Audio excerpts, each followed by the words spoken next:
Hi everybody, and welcome back to Lost Genre Reddit Stories. This post is from the subreddit Relationships, and it's by user Throwaway13247. My best friend, 18 female, dropped a bomb on me, 19 male, and I'm not sure how to deal with it.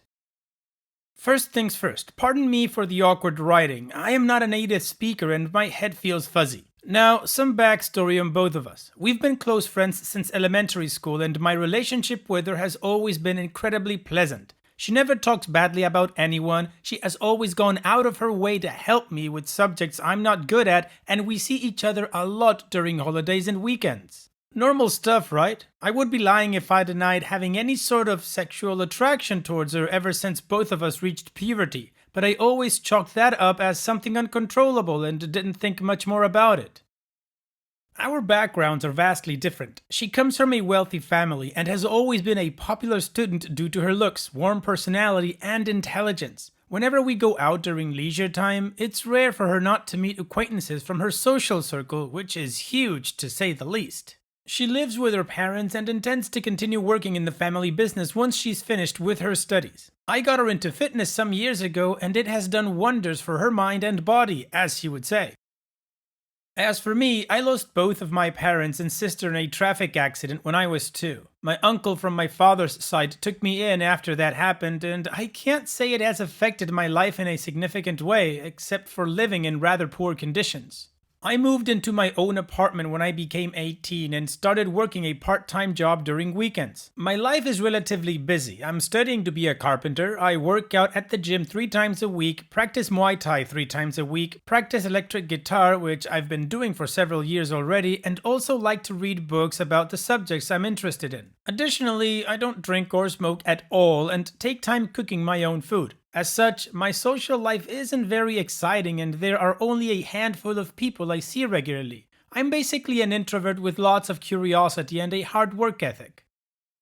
It was just a regular holiday afternoon when we decided to meet up in the city center in a coffee shop after I was done with my workout. She always insists on paying for me because she knows I have it tough in terms of money, but I've never let her because I would feel bad about it.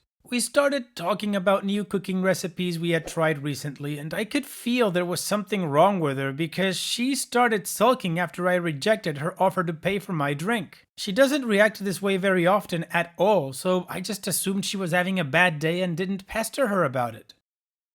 After I came back to our table from a toilet break, I noticed she was crying. Before I even managed to open my mouth, she confessed that she has been in love with me for several years and how bad she felt for me never noticing her affections. It was so sudden that I could barely say anything from the sheer bewilderment of it, but I managed to tell her how thankful I was for her honesty after a few minutes of awkwardly listening to her recite moments we spent together in the past while trying to hold back tears. Our meeting ended shortly after, and she wasn't crying anymore, so we left on good terms.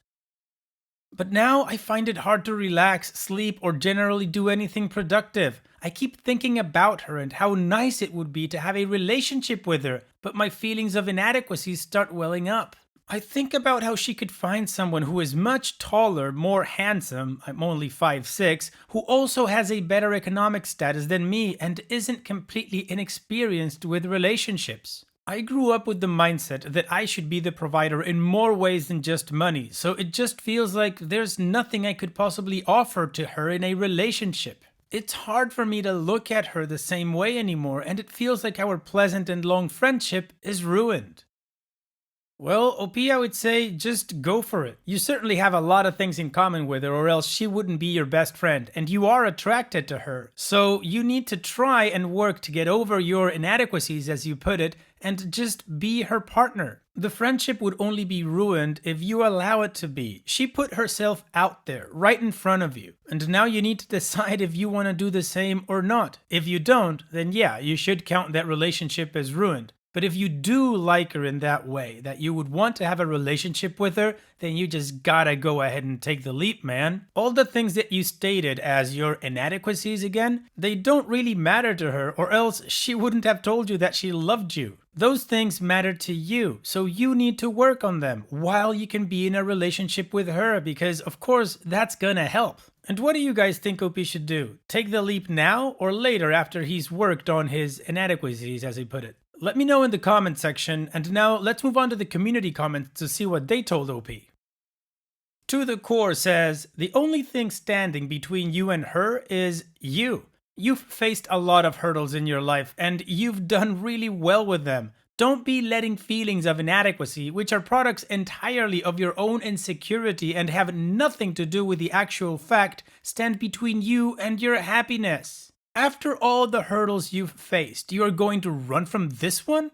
Look, people with your kind of background develop insecurity, and they often wall off as a result, hiding all their feelings inside themselves. That's you. You're hiding inside that silo of one, afraid to open up and come out of it. What are you going to do? Hide in there for the rest of your life? Face the real challenges in your life up front, and you'll not only win, but there'll stop being limits on that life. And stop worrying she doesn't know about the real you. She may not know these feelings deep inside you, but she has always been able to see the reserve. People like you telecast their sensitivity, their warmth, their need, and their reserve all the time. That's what she finds attractive in you. Go back, tell her how you feel. Send her a text. I haven't been able to stop thinking about our talk the other day. I feel the same. I need to see you to tell you. When can I see you? All the best. And OP responds, I've decided to respond positively, but to be honest, I feel a bit guilty about being as dense as I was before. She has been approached by quite a few young guys. She's cute as buttons, far more attractive than me during her time, but she's rejected them all on the notion that she already has someone. Didn't know she was referring to me. There's still a voice that keeps telling me, why would she want to date you of all people? Because it feels unbelievable. So many years gone says, it doesn't matter if you think you're not good enough. She thinks you are. That's a good thing. Don't let your insecurity get the best of you. Give it a go. And OP responds, thank you for the reply and everyone else. I sent her a text where I told her that I've been thinking about the confession all the time and want to talk about it tomorrow. She has told me her parents think that she should date and marry up, but that's a problem for another day. Help me with them. Honestly, who cares if she can find someone better than you? She likes you, hello? There will always be people who are better looking, better off, have better personalities, and so on. That's a fact of life. But luckily for you, she likes you no matter what. In love, all those little things stop mattering. Get off the computer and go to her house and ask her out. Well, community agrees. OP needs to get over himself and give it a go. So how about we move on with the first of 2 updates to see how that went. Good grief, it has been hours since we met again, but my hands are still shaking and my heart is beating like hell from excitement. Before I continue, I'd like to clear up that we're from Finland, since some of you were asking. Anyway, yesterday I asked my employer if I could take a day off from work so I could spend the entire day with my best friend. I explained the situation and he told me he'd be happy to comply. We met again on the pretense that we'd simply go shopping without a mention of what happened yesterday. I could tell she was dressed up in cuter clothes than usual and I wanted to give her a compliment, but I was too nervous to say anything. The atmosphere felt really awkward and her usually talkative and bubbly personality, pretty much the opposite of me, was nowhere to be found. We even met a friend of hers who asked us if we were on a date. Obviously, my friend had told her beforehand and that certainly didn't help the situation. Fast forward 2 hours and we decided to sit down for a break. Both of us ordered a drink and I wanted this moment to be the one where I break the ice. More awkward silence without eye contact ensues, and she's the first one to open the conversation again, like me. She started by saying, I know this sounds weird and creepy, but I really want us to talk somewhere private. I reassured her that it wasn't creepy, and that if she was comfortable, we could head over to my place so her parents wouldn't disturb us. Then she said something that really caught me off guard. She said, would it be okay if I stayed the night? Before that, I need to grab a couple of things from home. So in a strange lead of courage for me, I responded, you know what that means is going to happen, right? As soon as those words came out of my mouth, I wanted to crawl under a rock. However, her reaction said all I needed to know. She started blushing like a tomato and only manages to give me a nod. We talk about some menial matters and we kissed before both of us head home. At this point, I had already told her that I liked her. It was exhausting and felt like an eternity. And now she's coming over in 4 hours, and I've never felt more pressured or nervous in my life, but I'm happy and that's all that matters, right? Now, I want to make it feel right and definitely don't want to pressure her into anything. However, she sent me a few suggestive text messages that really don't leave any room for questions, but I still intend to talk it out with her before jumping into anything. I'll update you all about how it went. Alright, OP, you took the leap. Good for you. So, how about we move on now to the final update to see how this story ends. Everything went smoothly and much better than expected. So, I had everything prepared so she would feel comfortable staying the night with me. I changed the bed sheets, took a shower, made some food in case she'd be hungry, prepared tea, and gathered all the stuff that was lying around. Luckily, I'm obsessed with keeping my place tidy, so no major cleanups were needed. She arrived at my door half an hour late and greeted me with a kiss on the cheek. There was a lot of sexual tension from the very beginning, and the awkward mannerisms from earlier were almost entirely gone. She'd start flirting with me while I was serving her food and sneak glances while I was cleaning the kitchen. The light-hearted nature made it relaxing for both sides, and we really started getting into it. We're used to joking about sex-related matters around each other, but this time it felt different. She discreetly mentioned that she had already taken a shower before arriving and asked if I had done the same. Good sign, I thought. We sat on the edge of my bed and started talking about our upcoming birthdays and if there was anything specific that I wanted. She knows I like practical gifts and doesn't beat around the bush or try to surprise me with something I might not like because she has always been bad at giving gifts. I told her that maybe she should try surprising me for a change, which brought a puzzled look to her face. After a moment of silence, she remarked that we should have a bigger bed and laid on her back. I took her hand and I noticed it was cold with sweat. Things progressed pretty quickly from here as we started making out and taking our clothes off. I asked her if she wanted to take it further and told her there was no need to hurry if the idea of having sex so early makes her uncomfortable. But she insisted that she has been wanting to do this with me for some time now. My gut feeling proved to be true. The sex itself went without more complications than I expected, and her experience was relatively painless. We cuddled for a little while longer, and she asked me to treat her as my lover from now on, not just a friend. We continued talking for at least an hour before we started feeling tired. I had to go to work early in the morning, and I left her a note and a spare key to my apartment. She's home now and we've been chatting all day. I've felt insecure and somewhat lonely for a long period of time, but I feel so damn happy now. I wrote the original thread in the spur of the moment without thinking much about it and certainly didn't expect to receive so many comments. I didn't have anyone I can talk to, and reading your comments gave me a big sense of relief. Thank you. Well, OP, congratulations! Now you have a relationship with your best friend. I think that's as great as it can get, right? So all that there's left to say is all the best to you and your girlfriend, OP. I hope everything works out great in the future, and yeah, take care. Thank you for sharing. Now, let's move on to the next post. This post is from the subreddit Malicious Compliance, and it's by user X's in Texas. Got what they asked for, twice.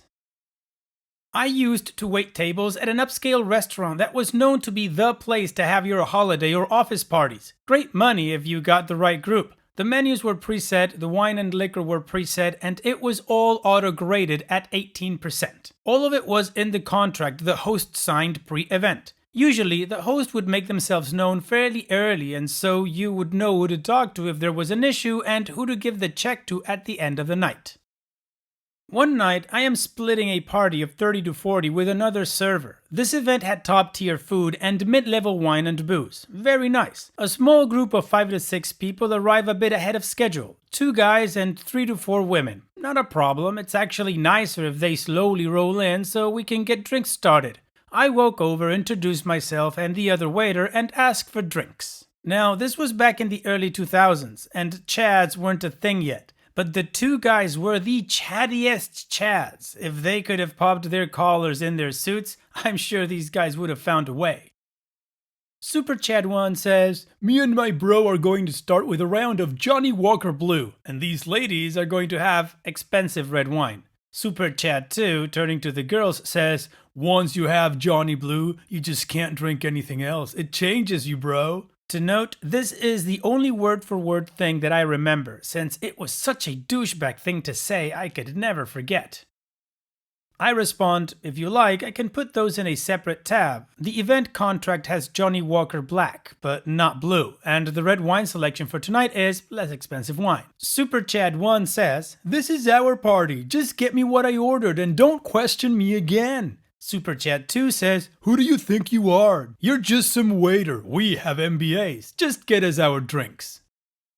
I walk over to the other waiter and tell him we're in for a hell of a night, but the check should be nice. For those of you that don't know, Johnny Walker Blue is about 3 to 4 times the cost of Johnny Black, so one round of drinks for these people is over $100. The whole night goes exactly as we thought. Nothing was good enough. The appetizers were crap, the food was horrible, not enough bread, too many bread plates, drinks were taking too long. Why do some people have food and others don't? It's 40 people, man. It takes a minute to get that much food out. To make it worse, Chads and company are all over the place, moving seats and making others move so they can talk to who they want. This makes serving hell because we did everything by seat number. Surprisingly, most of the table was normal, not entitled people, and who knew that waiters are people too. They were impressed by the food and graciously ordered the drinks that were in the contract. One older gentleman at the end of the table from the Chads apologized for their behavior, saying, "They might have fancy degrees and good jobs, but you can't teach class." Love that guy.